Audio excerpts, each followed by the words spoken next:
Hello dear students, welcomes to global online Marathi.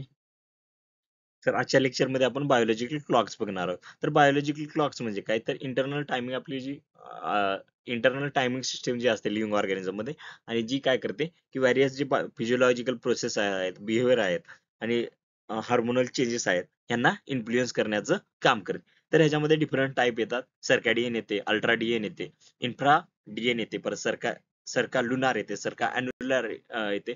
तर हे सर्व बायोलॉजिकल क्लॉकचे पार्ट आहेत आणि ते जे फिजिओलॉजिकल आणि बिहेवियरल प्रोसेस ऑर्गॅनिझम मध्ये काय करतात, इन्फ्लुएन्स करतात. तर पहिल्यांदा बघूया सर्कॅडियन.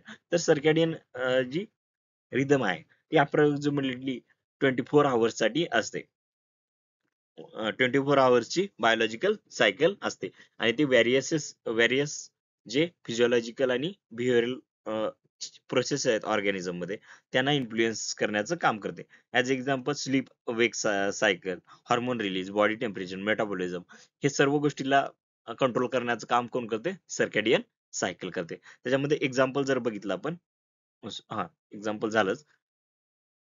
The sleep wake cycle in human is circadian rhythm with peaks of alterness during day and period of uh, day and periods of rest at night controlled by SCN. तर ही काय की डे मध्ये जे alertness असते त्यांना influence करण्याचं, आणि जे रेस्टचा पिरियड असतो नाईटला, त्याला इन्फ्लुएन्स करण्याचं काम कोण करते? सर्कॅडियन रिदम करते. ह्याच्यामध्ये कंट्रोल करण्याचं आणि ह्या ज्या पूर्ण प्रोसेसला कंट्रोल करण्याचं परत काम कोण करते? सुप्रा चिएझमॅटिक न्यूक्लियस, त्यालाच एससीएन म्हणतो. त्याच्यानंतर अल्ट्राडियन रिदम येतो. तर ह्याच्यामध्ये काय, अल्ट्राडियन रिदम, सर्कॅडियन काय बघितलं, इक्वल टू 24 आवर होती. अल्ट्राडियन जी आहे ती लेस दॅन शॉर्टर. अल्ट्राडियन रिदमची फ्रिक्वेन्सी जी आहे ती शॉर्टर दॅन 24 आवर्स आहे. आणि ही जी रिदम आहे ती काय करते? प्रोसेस जसे स्लीप स्टेजेस, हार्मोन रिलीज आणि फीडिंग, ह्या सर्व गोष्टी इन्फ्लुएन्स करण्याचं काम कोण करते? अल्ट्राडियन रिदम करते.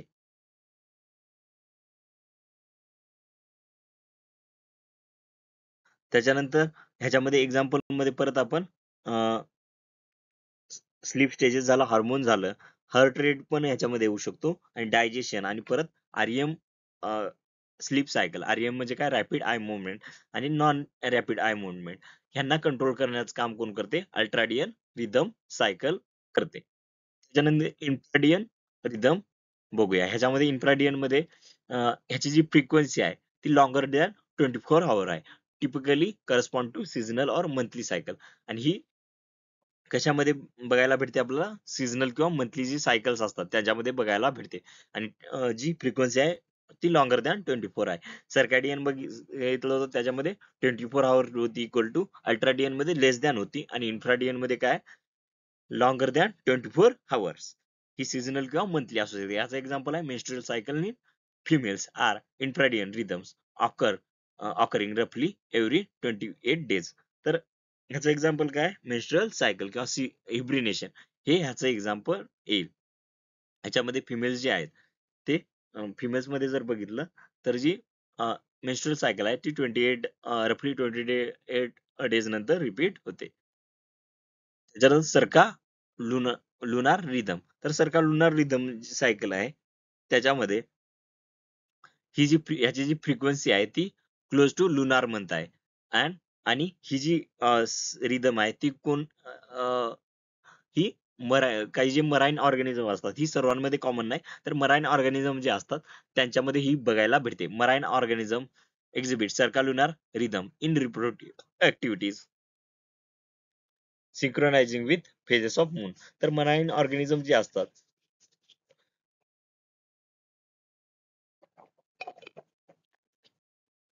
त्याच्यामध्ये आपल्याला ही सर्कालुनार रिदम रिप्रोडक्टिव्ह ऍक्टिव्हिटीज मध्ये बघायला भेटते. आणि ही जी ह्याचे जे फेजेस असतात ते कशाने कंट्रोल केले जातात? मूनची जे फेजेस असतात त्याच्यानुसार ही सायकल कंट्रोल होते, सर्कलुनार सायकल. आणि ही कशामध्ये एक्झिबिट होते? जे मराईन ऑर्गॅनिझम आहेत ती ते ऑर्गॅनिझम ही सायकल एक्झिबिट करतात. Circannual rhythm. तर सर्कॅन्युअल रिदम जी आहे ती इयरली फ्रिक्वेन्सी आहे. Corresponding to changing season. तर काय ही काय असते, ह्याची फ्रिक्वेन्सी सर्कॅन्युअल रिदम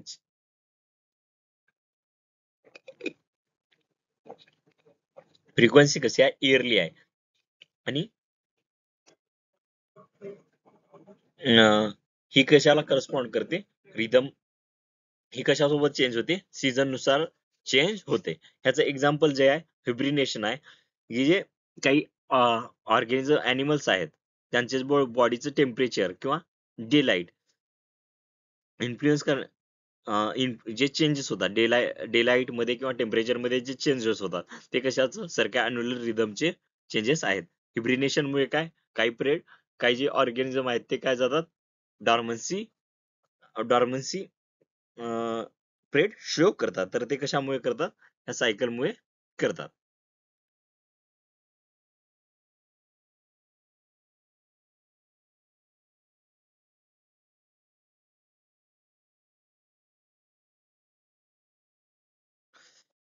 हे झालं हिब्रिनेशन. तर हिब्रिनेशन मध्ये काय होते, जो ऑर्गॅनिझम असतो तो काय डॉर्मन्सी प्रेड अंडर जातो. तर सरकार काय झालं, ही इयरली फ्रिक्वेन्सी आहे, याची फ्रिक्वेन्सी कशी आहे, इयरली. आणि ही कशामुळे आणि कशासोबत रिलेटेड आहे, चेंजिंग सीझन सोबत रिलेटेड आहे. त्याच्यानंतर सरका डीएन रिदम जी आहे तिला मेजरली इन्फ्लुएन्स करण्याचं काम कोण करते, एससीएन. मात्र जे बाकीच्या सायकल आहेत त्यांना पण इनडायरेक्टली इन्फ्लुएन्स करण्याचं काम कोण करते, SCN करते. The suprachiasmatic nuclei are cluster of neurons in hypothalamus that serve as master circadian pacemaker. तर सर्कॅडियन मध्ये मेन रोल प्ले करण्याचं काम हे SCN करते. आणि ते काय एक क्लस्टर न्यूरॉनचं क्लस्टर आहे आणि ते हायपोथॅलॅमस मध्ये सिच्युएटेड आहे. Damage to SCN can disturb circadian rhythms, lead to arrhythmic rhythmic behaviour and physiological process. जर ह्याच्यामध्ये सर्कॅडियन जे ला जर डॅमेज झालं तर इथे काय आपल्याला बघायला भेटेल की फिजिओलॉजिकल प्रोसेस किंवा जे बिहेवियर फिजिओलॉजिकल प्रोसेस आहेत किंवा अबनॉर्मल बघायला भेटेल. जर सर्कॅडियन ला डॅमेज झालं तर त्यामुळे इथं सर्कॅडियन रिदम काय डिस्टर्ब होईल आणि अबनॉर्मल बिहेवियर आणि फिजिओलॉजिकल प्रोसेस जे असतील ते अबनॉर्मल आपल्याला बघायला भेटतील. इंट्रा एनमेंट.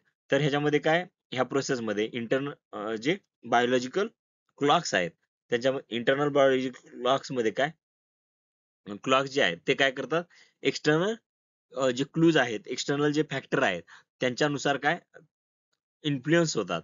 तर त्याला काय म्हणतो आपण, इंट्रा इनमेंट. तर ह्याच्यामध्ये क्लूज जे आहे जसं की लाईट आहे, लाईट डायरेक्ट सायकल जी आहे ती लाईटने इन्फ्लुएन्स होते. ह्याचं एक्झाम्पल इथे आहे की exposure to day light help to entrain circadian cycle ensuring alignment with external day and night cycle. तर काय जी बॉडी सायकल आहे ती पण जी सर्कॅडियन सायकल आहे ती कशी इन्फ्लुएन्स होते की जे डे लाईट आहे, डे लाईट नुसार डे लाईटला जर एक्सपोजर झालं तर तिथे त्याची सायकल आहे ती ऍक्टिव्हेट होण्याचं काम होते. ती सायकल जी आहे ती सायकल मध्ये चेंजेस आपल्याला बघायला भेटतात. जसं की मेलाटॉनिनचं जे सिंथेसिस आहे जो की स्लीप हॉर्मोन आहे, तर तो कधी जेव्हा आपण लाईटला एक्सपोज होत नाही तर तेव्हा तिथे मेलाटॉनिनचं सिंथेसिस होते. मेलाटॉनिन जो आहे तो स्लीप हॉर्मोन आहे. मग जो डेला जर सिंथेसिस झाला तर चालेल का, नाही. तर एक्सटर्नल जे फॅक्टर असतील ते ह्या पद्धतीने इथे काय करतील, सर्कॅडियन रिदम जे आहे त्याला इन्फ्लुएन्स करण्याचं काम करतील. पुढचा आहे गेट गेबर. तर ह्याच्यामध्ये external clues that help to reset biological clock and synchronize it with environment. जर ह्याच्यामध्ये एक्सटर्नल क्लूज जे आहेत ते बायोलॉजिकल क्लॉकला रिसेट करण्याचं काम करत आहेत आणि त्यांना इन्व्हायरमेंट नुसार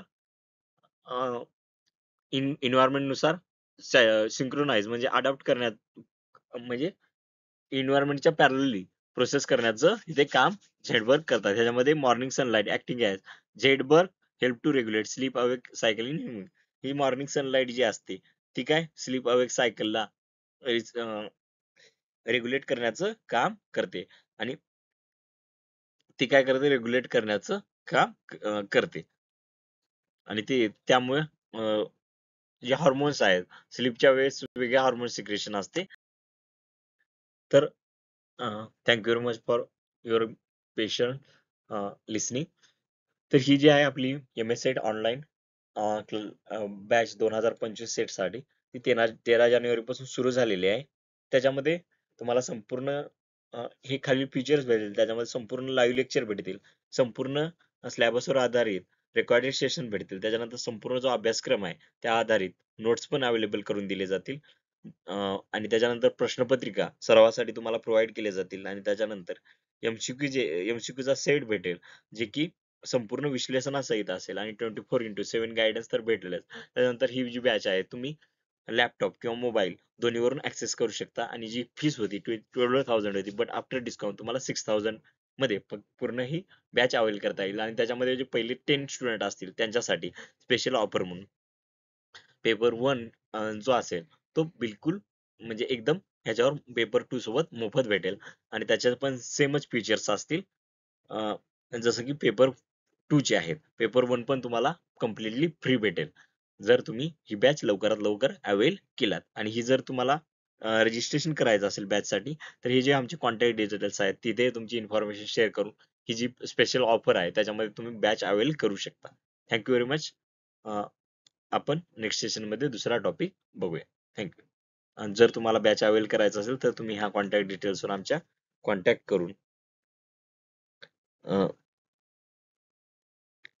करून बॅच अवेल करू शकता.